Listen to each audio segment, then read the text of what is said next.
America থেকে border cross করে অবৈধভাবে কানাডায় এসে যারা অ্যাসাইলাম আবেদন করেছেন, এবার তাদের পিছু নিয়েছে কানাডা ইমিগ্রেশন আইআরসিসি। ইতিমধ্যে তাদের চিঠি পাঠানো হয়েছে এবং আরও অনেককে পাঠানো হচ্ছে।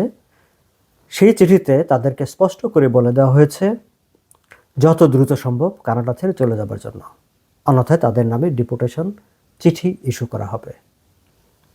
এই ব্যবস্থাটি শুরু হয়েছে আসলে বিল C-12 ইমিগ্রেশন, বর্ডার এবং অ্যাসাইলাম সংক্রান্ত সরকারের যে নতুন বিলটি সেটি আইনে রূপান্তরিত হবার পর, এবং সেটি আইনে রূপান্তরিত হবার পর অ্যাসাইলাম সংক্রান্ত নীতিমালায়ও পরিবর্তন এসেছে।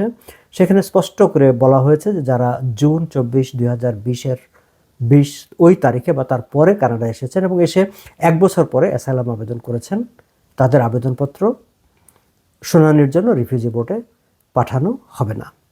এর আগে আমি আমার ভিডিওতে আপনাদেরকে জানিয়েছি যে প্রায় 30,000-এর মতো এই ধরনের আবেদনকারীকে কানাডা ইমিগ্রেশন চিঠি পাঠাতে শুরু করেছে। আপনাদের অনেকেই সেই চিঠি পেয়েছেন, কিন্তু এবার তারা আলাদা আরেকটি চিঠি পাঠাতে শুরু করেছে যারা আমেরিকা থেকে কানাডায় এসে অ্যাসাইলাম আবেদন করেছে। ওই একই বিলে আমেরিকা থেকে কানাডায় যারা এসেছেন তাদের ক্ষেত্রে একটি ভিন্ন রকম ক্রাইটেরিয়া নির্ধারণ করে দেওয়া হয়েছে।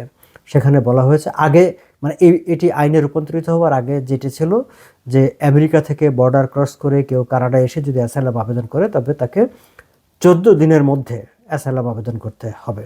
তার একটা 14 দিনের টাইম ফ্রেম ছিল, এই সময়টি সে পেত। 14 দিনের মধ্যে যদি আবেদন না করে তাহলে তাকে এই যে Canada America safe third country agreement আছে, সেই থার্ড কান্ট্রি এগ্রিমেন্টের আওতায় তাকে আবার আমেরিকাতেই ফেরত পাঠানো হবে। কিন্তু বিল C-12 এইটি যখন আইনে পরিণত হয়েছে তখন এই যে 14 দিনের যেই বিধানটি ছিল সেটিকে আসলে বাতিল করে দেওয়া হয়েছে। তার মানে হচ্ছে এখন আমেরিকা থেকে কেউ ইরেগুলার ওয়েতে কানাডাতে যদি এসে সঙ্গে সঙ্গেই তাকে অ্যাসাইলাম আবেদন করতে হবে। যদি সঙ্গে সঙ্গে একদম বর্ডারেই তাকে অ্যাসাইলাম আবেদন করতে হবে। যদি সঙ্গে সঙ্গে অ্যাসাইলাম আবেদন না করে তাহলে তার এই আবেদন আর বিবেচনার জন্য গৃহীত হবে না। জুন 3, 2025 এর পরে যারা আমেরিকা থেকে যারা কানাডায় এসেছেন বর্ডার ক্রস করে ইরেগুলার ওয়েতে, এখন তাদেরকেই চিঠি পাঠানো শুরু হয়েছে।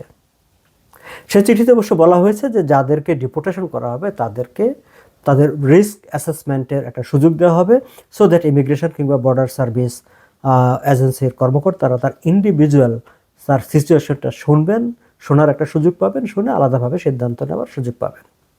কিন্তু এই চিঠিতে স্পষ্ট করে বলে দেওয়া হয়েছে যে যত দ্রুত সম্ভব আপনি কানাডা ছেড়ে চলে যাবেন এবং আপনি যে যাচ্ছেন সেটি বর্ডার সার্ভিস এজেন্সিকে জানাবেন, তাদের কাছে নিশ্চিত করবেন যে হ্যাঁ আপনি কানাডা ছেড়ে চলে যাচ্ছেন এই সময়ে এত তারিখে। এইভাবে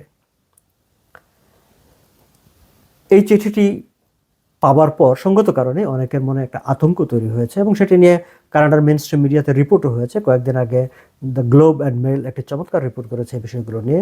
বিশেষ করে মানুষের মনে যে উদ্বেগগুলি তৈরি হয়েছে সেই উদ্বেগগুলো তুলে ধরেছে গ্লোব অ্যান্ড মেইল। ইমিগ্রেশন লয়াররা মনে করছেন যে সরকারের এই যে ইমিগ্রেশন কানাডার এই যে চিঠিটি, আইআরসিসির এই চিঠিটি, এটি আসলে যারা কানাডায় এসে অ্যাসাইলাম আবেদন করেছেন, আইদার ওয়ে তিনি আমেরিকা থেকে এসেছেন বা ইরেগুলার ওয়েতে এসেছেন, তাকে নতুন একটা ঝোঁকের মুখে ঠেলে দেবে। অনেকে হয়তো চিঠিটা পাওয়ার পর ভয়ে তারা মনে করবেন যে তার দ্রুতই চলে যাওয়া উচিত। তিনি যদি আমেরিকা থেকে এসেছেন, যদি আমেরিকায় আবার যাওয়া শুরু করেন সেখানে গিয়ে নির্ঘাত তিনি আইসের হাতে বন্দী হবেন এবং সেখানে তার একটা অনিশ্চিত জীবনের মুখোমুখি পড়ে যাবেন। আবার তারা হয়তো সত্যিকার অর্থে তার নিজ দেশে একটা রিস্কের মধ্যে আছেন, সেখানে তার অবস্থা খুবই সঙ্গীন, বিপদসংকুল, তাকে যদি আবার সেই নিজের দেশে ফিরে যেতে হয় তার মানে হচ্ছে একটা নিশ্চিত বিপদের মুখে তাকে আবার চলে যেতে হবে। এই বিষয়গুলো নিয়ে ইমিগ্রেশন কনসালটেন্ট যারা আইনজীবীরা আছেন তারা কথা বলছেন, তারা সরকারকে ওই বিষয়গুলো জানিয়েছেন, কিন্তু এখন পর্যন্ত আসলে সরকার যে কোনো বাড়তি অ্যাটেনশন দিচ্ছে এই কনসার্নগুলোর ব্যাপারে সেরকম কোনো তথ্য পাওয়া যাচ্ছে না। মজার ব্যাপার হচ্ছে যে কিছু কিছু দেশ আছে যেমন আফগানিস্তান, সুদান, ইরান, এইসব দেশ থেকে যারা কানাডায় এসেছেন তাদেরকে আফগানিস্তান, সুদান, ইরান সেখানে ফেরত পাঠানো যাবে না, এরকম একটি গভর্নমেন্টের পলিসি আছে, এক ধরনের একটা নিষেধাজ্ঞার মতো আছে।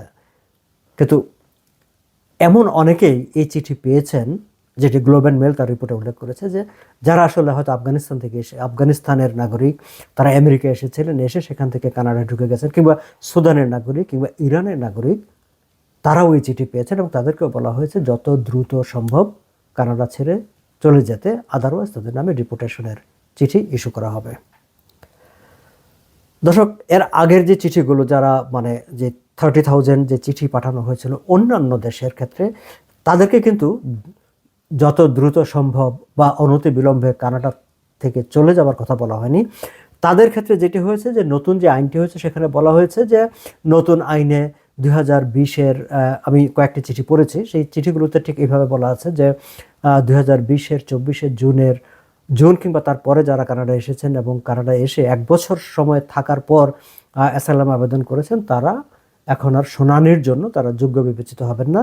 এবং সেখানে যাকে চিঠিটি পাঠানো হয়েছে তার উল্লেখ করে দেওয়া হয়েছে যে আপনি এত তারিখে কানাডা এসেছেন এবং এত তারিখে অ্যাসাইলাম আবেদন করেছেন, এবং জানতে চাওয়া হয়েছে যে এই বিষয়গুলো ঠিক কিনা বা আপনার এই বিষয়ে আর কোনো তথ্য আছে কিনা যেটা আমরা আপডেট করতে পারি। এবং সেই চিঠিতে বলে দেওয়া হয়েছে যে যারা অযোগ্য বিবেচিত হবেন তাদেরকে আসলে তাদের হিয়ারিংয়ের জন্য পাঠানো হবে না, তবে যারা ডিপোর্টেশনের চিঠি পাবেন তাদেরকে রিস্ক অ্যাসেসমেন্টের সুযোগ দেওয়া হবে। আর আমেরিকা থেকে যারা এসেছেন তাদের ক্ষেত্রে বলে দেওয়া হয়েছে যে আপনি যত দ্রুত সম্ভব কানাডা ছেড়ে চলে যান, না হলে আপনার নামে ডিপোর্টেশনের চিঠি ইস্যু করা হবে। এই হচ্ছে সামগ্রিক পরিস্থিতি। দর্শক, সামনে এই সংক্রান্ত আর কোনো তথ্য থাকলে, আপডেট থাকলে নিশ্চয়ই আমি আপনাদেরকে জানাবো। ভালো থাকবেন সবাই।